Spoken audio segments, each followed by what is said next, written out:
তুমি যদি কারোর সাথে দেখা করতে চাও তবে তার জন্য একটি জায়গা ঠিক করতে হবে। শুধু কি জায়গা নাকি অন্য কিছুও লাগবে? অনেকেই হয়তো ধরতে পেরেছ, সাথে সময়ও লাগবে।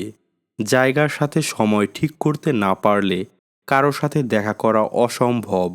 শুধু এই ঘটনাই না, মহাবিশ্বের যে কোনো ঘটনাকে পূর্ণাঙ্গভাবে প্রকাশ করতে শুধু কোথায় বললে চলে না, সাথে বলতে হয় কখন। কোথায় দিয়ে জায়গা বা স্পেস বোঝানো হয়। এই স্পেস হলো 3 ডাইমেনশনাল বা 3 মাত্রার। তার মানে আমরা 3 ডাইমেনশনাল স্পেসে আছি। আর কখন দিয়ে সময়কে বোঝানো হয়। তবে সময়কেও এখন একটি মাত্রা বা ডাইমেনশন হিসেবে বিবেচনা করা হয়। সেই অনুসারে আমরা সহ পুরো মহাবিশ্ব 4 ডাইমেনশনাল স্পেস টাইম বা স্থানকালে অবস্থান করছি। আজকের ভিডিওতে জানব সময় কিভাবে আমাদের সাধারণ চিন্তার বাইরে গিয়ে একটি ডাইমেনশন বা মাত্রা হলো। চলো এখন আমরা প্রথমেই জেনে নেই ডাইমেনশন কী। ডাইমেনশন হলো কোনো সিস্টেম বা স্থানে একটি বিন্দুর অবস্থান নির্ধারণ করতে যতগুলো স্বাধীন অক্ষ প্রয়োজন হয়। অর্থাৎ একটি বল যতগুলো আলাদা আলাদা অক্ষ বরাবর স্বাধীনভাবে নড়াচড়া করতে পারে ততগুলোই ডাইমেনশন। স্বাধীন অক্ষ বলতে বোঝায় একটি সরল রেখা বরাবর নড়লে অন্য কোনো স্বাধীন অক্ষের ওপর তার কোনো প্রভাব পড়বে না। ধরো একটি বল একটি সরল রেখার উপর আছে, তবে বলটি শুধু সামনে বা পিছনে যেতে পারবে। এখানে একটি মাত্র স্বাধীন অক্ষ আছে, তাই এটি ডাইমেনশন 1, যাকে এক্স অক্ষ দিয়ে প্রকাশ করা যায়। এবার ধরো বলটি একটি সমতল মাঠে রয়েছে, তবে বলটি সমতলের ওপর বিভিন্ন দিকে চলতে পারে, তার মধ্যে ডানে বামে সামনে পেছনে। এই দুই সরল রেখা একে অপরের ওপর নির্ভরশীল নয়।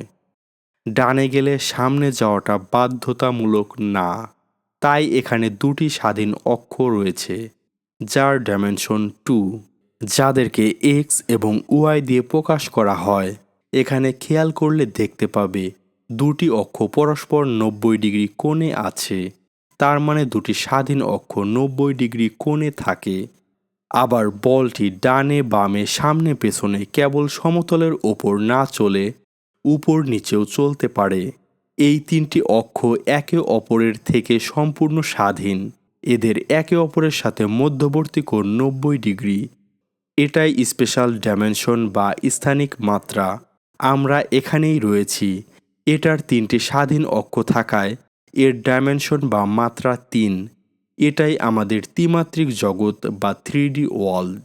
এখানে তিনটির বেশি স্বাধীন অক্ষ সম্ভব নয়। তিনটির বেশি অক্ষ পরস্পর 90 ডিগ্রি কোণে থাকতে পারে না। চাইলে তুমি চেষ্টা করে দেখতে পারো, কখনো 4টি অক্ষের পরস্পর কোণগুলোকে সমান 90 ডিগ্রি বানাতে পারবে না। আমরা এখন একটু আগের দিকে ফিরে যাই। আইনস্টাইনের আগে আমরা মহাবিশ্বকে দেখতাম আইজ্যাক নিউটনের চোখে। নিউটনের কাছে সময় ছিল একটি পরম বা অ্যাবসলিউট সত্তা। তিনি মনে করতেন সময় হলো মহাবিশ্বের একটি বিশাল ব্যাকগ্রাউন্ড ঘড়ি, যা সবার জন্য সমানভাবে চলে। তুমি দৌড়াচ্ছ নাকি বসে আছো, তুমি পৃথিবীতে আছো নাকি ব্ল্যাক হোলের পাশে, সময়ের গতিতে কোনো পার্থক্য হবে না। স্থান ছিল একটি মঞ্চ আর সময় ছিল সেই মঞ্চের বাইরে চলা এক অদৃশ্য নদী। কিন্তু 19 শতকের শেষের দিকে বিজ্ঞানীরা একটি বড় সমস্যায় পড়লেন। আলোর গতি নিয়ে পরীক্ষা করতে গিয়ে দেখা গেল আলোর গতি সবসময় ধ্রুব বা কনস্ট্যান্ট, সেকেন্ডে প্রায় 3 লক্ষ কিলোমিটার।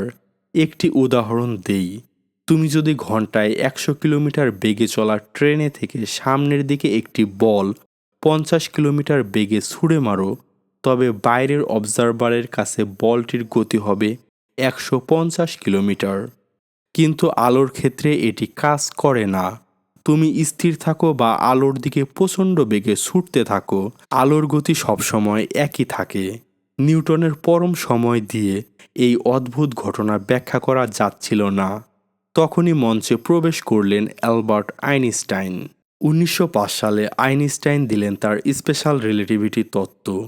তিনি বললেন যদি আলোর গতিকে স্থির থাকতে হয় তবে মহাবিশ্বের অন্য কিছুকে নমনীয় বা ফ্লেক্সিবল হতে হবে। আর সেই কিছু হলো স্থান এবং সময়। আইনস্টাইন প্রমাণ করলেন স্থান এবং সময় আলাদা কিছু নয়, এরা একে অপরের সাথে ওতপ্রোতভাবে জড়িত। তুমি যখন মহাকাশে খুব দ্রুত গতিতে চলবে, তোমার জন্য সময় ধীর হয়ে যাবে এবং তোমার অতিক্রান্ত দূরত্ব সংকুচিত হবে। এখান থেকেই জন্ম নিয়েছিল স্পেস টাইম বা স্থানকালের ধারণা। গণিতবিদ হারমান মিনকোস্কি আইনস্টাইনের এই ধারণাকে জ্যামিতিক রূপ দিলেন। তিনি দেখালেন আমরা যেমন দৈর্ঘ্য, প্রস্থ আর উচ্চতা দিয়ে একটি ঘনক তৈরি করি, তেমনি মহাবিশ্বকে একটি 4 মাত্রার ফেব্রিক হিসেবে কল্পনা করা যায়। আমাদের প্রধান প্রশ্ন ছিল সময়কে কেন ডাইমেনশন বলা হয়। এর দুটি কারণ রয়েছে। প্রথমটি হলো এটি স্থানের মতোই পরিমাপযোগ্য, আর দ্বিতীয়টি হলো তুমি যদি স্থানের মধ্য দিয়ে দ্রুত চলো, তবে সময়ের ডাইমেনশনে তোমার গতি কমে যাবে। ঠিক যেমন উত্তর দিকে বেশি হাঁটলে পূর্ব দিকে আগানোর গতি কমে যায়। আমাদের মহাবিশ্ব আসলে একটি 4 মাত্রার ক্যানভাস, যেখানে স্থান এবং সময় একে অপরের পরিপূরক। একেই বলা হয় দ্য ফোর্থ ডাইমেনশন। তোমার মনে হতে পারে এই ডাইমেনশন তত্ত্ব দিয়ে আমাদের কী লাভ, তবে বাস্তব জীবনে এর প্রয়োগ বিশাল। তোমার ফোনের জিপিএস সিস্টেমের কথা ধরো। উপগ্রহগুলো মহাকাশে অত্যন্ত দ্রুত গতিতে ঘুরছে এবং পৃথিবীর অভিকর্ষ থেকে দূরে আছে।